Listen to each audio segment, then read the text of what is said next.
কথা বলছি আপনি।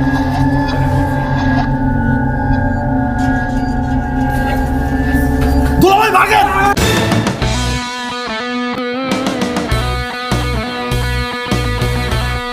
শোনেন, আপনার হাজবেন্ডকে আমরা বিয়ে দিয়ে দিচ্ছি, আপনাকে ঠিকানা দিচ্ছি, ওই ঠিকানা আপনি চলে আসেন। কিসের বিয়ে?